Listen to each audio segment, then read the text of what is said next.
शेर और खरगोश। एक जंगल में भारसुक नाम बलशाली शेर रहा करता था। वह रोज शिकार पर निकलता और जंगल के जानवरों का शिकार कर अपनी भूख शांति करता था। एक साथ वह कई जानवरों को मार देता। ऐसे में जंगल में जानवरों की संख्या दिन पर दिन कम होने लगी। ऐसे तो हम लोग सब मारे जाएंगे। जानवरों ने इस समस्या से निपटने के लिए सभा बुलाई। हमें उस शेर से मिलकर बात करना चाहिए। सही बोला भाई, नहीं तो हम सब मारे जाएंगे। हाँ, यही सही है। हमें उससे मिलना चाहिए। वहाँ निर्णय लिया गया कि शेर से मिलकर इस विषय पर बात की जानी चाहिए। इसके लिए जानवरों का एक दल बनाया गया। अगले दिन वह दल शेर से मिलने पहुंचा। शेर ने जब इतने सारे जानवरों को अपनी गुफा की ओर आते देखा तो वो आश्चर्य में पड़ गया। वह गुफा से बाहर आया और गरज कर जानवरों के दल से वहां आने का कारण पूछा। दल का मुखिया डरते डरते बोला, वनराज, आप तो वन के राजा हैं। हम सभी आपकी प्रजा हैं। आज आपकी प्रजा आपसे एक विनती करने आई है। कैसी विनती? शेर ने पूछा। वनराज, आप रोज शिकार पर निकलते हैं और कई जानवरों को मार देते हैं। आप उन सभी मरे हुए जानवरों का भजन भी नहीं कर पाते। हम सबका विचार था कि आपकी भूख मिटाने यदि रोज एक जानवर आपके पास भेज दिया जाए तो आपको भी आराम रहेगा और हम भी भय मुक्त रहेंगे। शेर को बिना मेहनत शिकार प्राप्त हो रहा था, इसलिए उसने यह निवेदन स्वीकार कर लिया, किंतु साथ ही चेतावनी भी दी कि जिस दिन उसके पास जानवर नहीं पहुंचेगा उस दिन वह सबको मार डालेगा।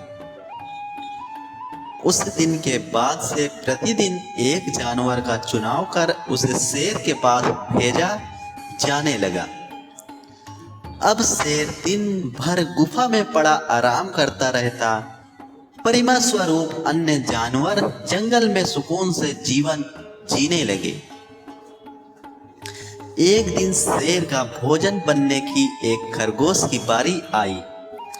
खरगोश शेर की गुफा की ओर चल तो पड़ा, किंतु मृत्यु निकट होने के कारण वह अत्यंत भयभीत था। वह धीरे धीरे कदम बढ़ाता हुआ चला जा रहा था। आराम करने के बाद वह शेर के पास पहुंचा। हम तो 5 खरगोश आपका भोजन बनने निकले थे, किंतु रास्ते में एक दूसरे शेर ने हमें रोक लिया। जब हमने उसे बताया कि हम अपने राजा का भोजन बनने जा रहे हैं तो वह 4 खरगोशों को मारकर खा गया और मुझे आपके पास यह संदेश देने भेजा कि अब से वह जंगल का राजा।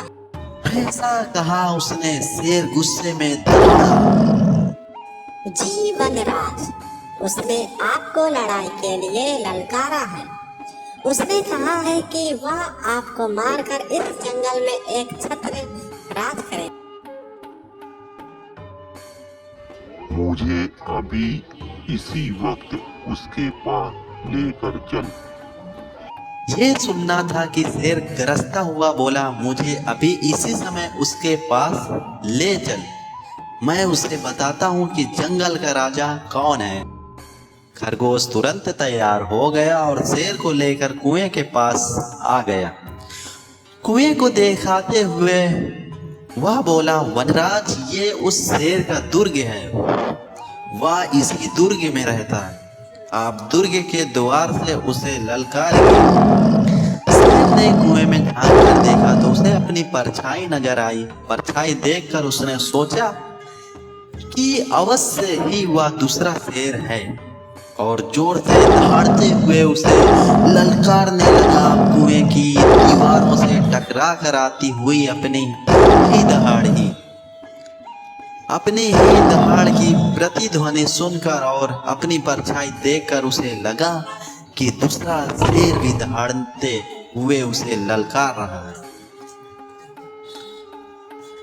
उस ललकार का उत्तर देते हुए उसने कुएं में छलांग लगा दी। कुएं की दीवारों से टकराता हुआ वह पानी में गिरा और डूबकर मर गया।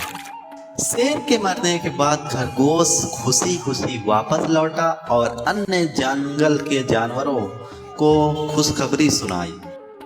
सुनकर सभी बहुत खुश हुए और सबने खरगोश की खूब प्रशंसा की।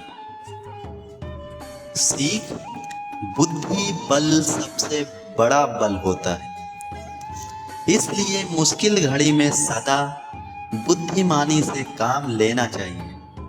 बुद्धि का इस्तेमाल कर हर समस्या का समाधान किया जा सकता है। तो दोस्तों, ये कहानी में आपको यही सीख मिलती है। अगर वीडियो अच्छी लगी हो तो चैनल को सब्सक्राइब करें। चैनल का नाम है कार्टून काइट फॉरेस्ट। ये चैनल को आपको सब्सक्राइब करना है, बेल आइकन को प्रेस करना है ताकि वीडियो की नोटिफिकेशन आपको मिलती रहे। तो धन्यवाद वीडियो देखने के लिए।